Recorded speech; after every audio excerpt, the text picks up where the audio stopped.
partie des capitales de Québec, c'est pas seulement le match de baseball, c'est une foule de promotions. Bref, on veut créer l'ambiance. Un reportage sur les promotions pour la saison 2012. Une autre belle saison là, qui débute et évidemment les fameux incontournables, un panoplie de belles promotions. Oui, bien, on a les promotions qu'on dit hebdomadaires qui reviennent à chaque semaine. Donc, les lundis victoires assurées à les coutures. Quand les capitales perdent, on donne des billets gratuits pour le lendemain. Ça arrive pas souvent. Actuellement, les capitales gagnent. Sinon, les mardis quiz Fujitsu répondent à des questions par texto. Ordinateur portable à gagner parmi les personnes qui ont eu le plus de bonnes réponses. Ensuite, les mercredis bingo au quartier Saint-Sauveur, ça revient encore cette année. Donc, une façon différente de voir le match de baseball, là, suivant sur votre carte de bingo. Après ça, jeudi, vendredi, surtout réservé pour les soirées thématiques. Donc, nos grosses soirées promotionnelles qu'on fait. Samedi, feu d'artifice présenté par Jean Coutu. Dimanche des familles, Tim Hortons, encore gratuit pour les enfants là, de 14 ans et moins. Jeux gonflables, course au tout début, les classiques. Là.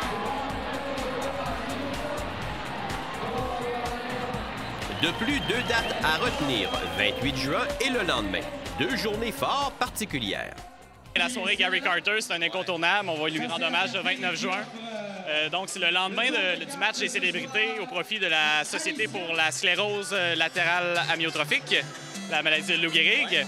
Donc, cette année, on a Steve Rogers qui a déjà été confirmé comme grosse vedette pour le match. L'an passé, Pedro Martinez était là avec Moïse Salou et Tim Raines. Donc, on attend à ce qu'il y ait d'autres gros noms. Le lendemain, c'est la soirée pour Gary Carter. Donc, les joueurs des Capitales vont porter les uniformes des carnavals parce que Carter a joué pour les carnavals de Québec. Et également, il va y avoir d'autres anciens expos qui vont être invités à cette soirée-là. Donc, on va vraiment rendre hommage aux kids. Je pense que c'est très apprécié des partisans depuis les tout débuts des Capitales. C'est un classique du baseball parce que, veut pas, c'est beaucoup de matchs. Souvent, on est là pour 7 jours de suite. Donc, d'avoir des promotions qui sortent un peu de l'ordinaire comme ça garde le partisan. Un facteur nouveauté, si je peux dire, pendant le match. Donc, c'est toujours très apprécié. Débuter plus tôt, est-ce plus problématique pour la qualité du terrain? Le fait qu'on ait commencé le camp d'entraînement à Rockland, ça n'a rien changé au niveau des dates.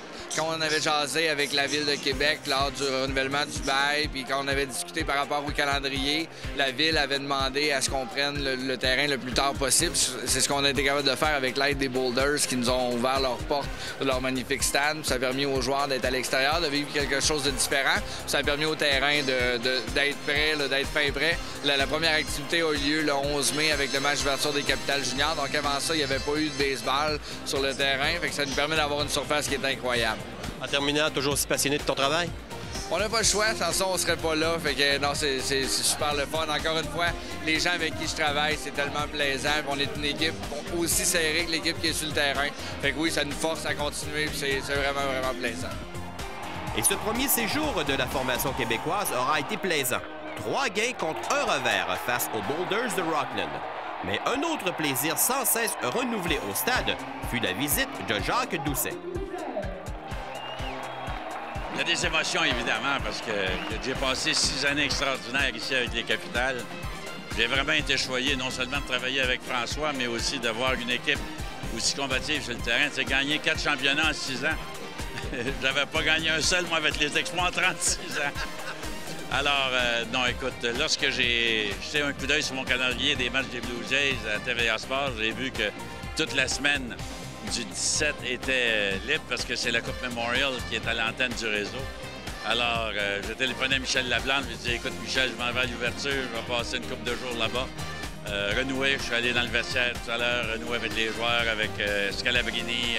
Écoute, juste me promener dans les gradins puis saluer les amateurs, des gens qui étaient assidus ici, ils les retrouvent encore là. C'est vraiment chaud, ça me fait vraiment chaud au cœur. Jacques, merci infiniment et toujours le bienvenu, toujours le fun de te revoir ici au stade municipal. Écoute, ça me fait tellement plaisir. Quand je vais pouvoir, je vais être de retour. Merci. Merci.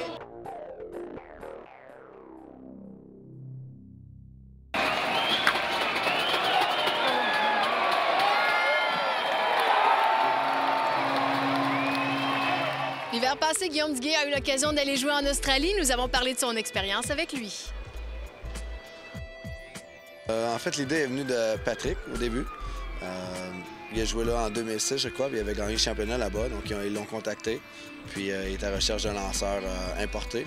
Puis là-bas, comment ça marche, chaque équipe a le droit à 2 joueurs qui viennent de l'extérieur. Donc souvent, c'est souvent un lanceur, puis un joueur de position, un bon frappeur. Puis tu recherche un lanceur. Donc on contactait Pat, puis c'est ça. Il m'a référé, puis j'étais intéressé. Donc je me suis ramassé à Perth, en Australie. Mes 3 premiers mois étaient totalement différents des 4 derniers mois que j'ai passés là-bas. Les 3 premiers, j'ai travaillé beaucoup moins. Donc j'ai plus profité de la plage, puis de l'expérience de surf un peu du côté australien. Puis les 4 derniers mois, ben là, je me suis trouvé un emploi. Donc je travaillais une espèce de 6 à 2,5. J'allais m'entraîner un peu. On avait des pratiques le soir. Donc j'étais beaucoup plus occupé les 4 derniers mois. Je travaillais pour... on faisait de l'isolation pour des tuyaux. Pour les mines qui sont un peu plus au nord d'où est-ce que j'habitais. Donc c'était vraiment une machine qui coupait des morceaux, puis j'y prenais, je me tendais les boîtes, puis je marquais le numéro dessus, puis ça finissait là. C'est très simple.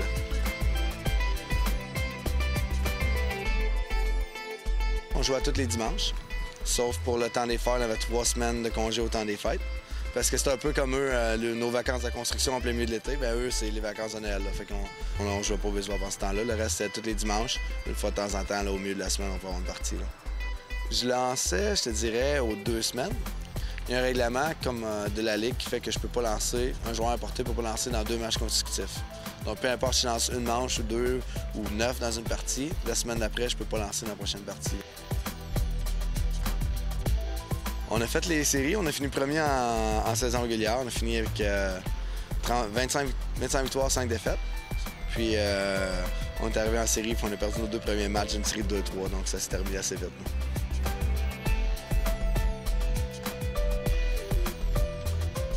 Comparé au Capital, non, c'est vraiment un niveau inférieur au Capital. C'est plus, ça, je dirais, comparé à la Ligue senior. Toujours quelques joueurs qui ont joué la Ligue mineure. Qui ont joué en collégiaux par équipe. Puis il y a toujours là, un peu un bas de line-up, que c'est des gens qui jouent encore pour le fun, qui sont un peu pas trop en forme.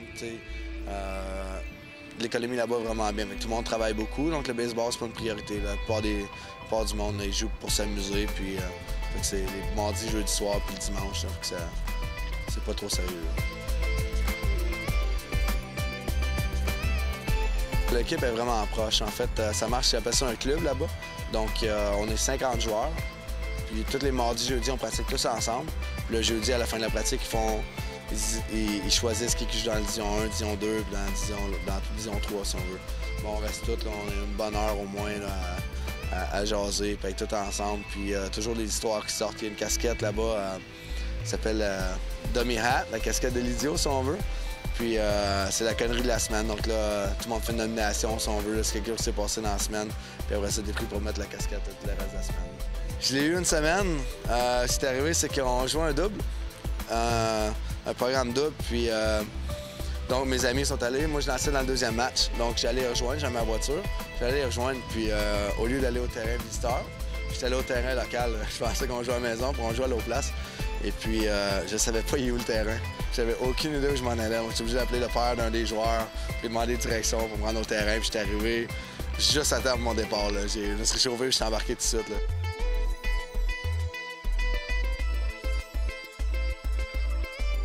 J'ai eu le temps de voyager un petit peu. À la fin, il me restait... la saison est terminée vers la fin mars, donc j'ai gardé un mois à la fin. J'ai travaillé pour 3 semaines, puis je me gardé une semaine pour voyager. Donc, j'étais allé un peu plus au nord. C'est un peu différent ici. Ici, c'est comme aller au sud. J'étais allé au nord pour aller une place un peu plus chaude avec les poissons tropicaux. Donc, passer une semaine à la plage avec une plongée en apnée et tout ça. C'était bien le fun.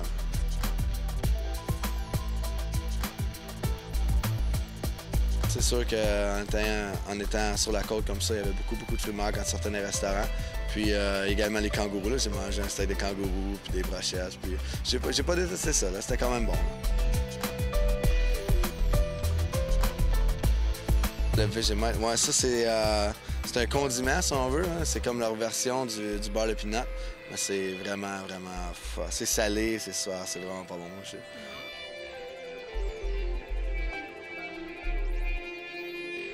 Côté baseball, oui. Je te dirais, sans être trop technique, c'est que là-bas, ils ont pas le repêchage. Donc, presque tous les joueurs, quand ils vont professionnels, ils vont pas universitaires, ils vont toujours directement dans les rangs mineurs. Donc, ils signent à 17 ans, 17-18 ans. Donc, leur mentalité, c'est beaucoup une mentalité des ligues mineures. Là. Donc, ils arrivent, puis les pratiques, ça revient toujours aux mêmes choses. C'est beaucoup pratique au bâton, un peu de défensive, puis ça finit là. Donc, leur côté connaissance de baseball est un peu limité, mais le talent, il est là. Moi, je referais là. Je considère retourner l'an prochain. J'ai l'impression que mes 4 derniers mois, à la fin, je travaillais beaucoup, donc je suis en train de travailler avec l'équipe pour avoir un peu plus d'argent de eux pour pouvoir prendre le temps de voyager un peu plus, puis travailler un peu moins, puis en même temps m'entraîner, puis avoir... c'est long une journée, là, quand tu te lèves à 5 heures pour être travaillé à 6 heures, puis après ça, peut-être t'entraîner. Donc, si je peux retourner là-bas pour avoir des meilleures conditions, puis revenir en plus grande forme l'an prochain, pouvoir voyager en même temps, ce serait bien. Là.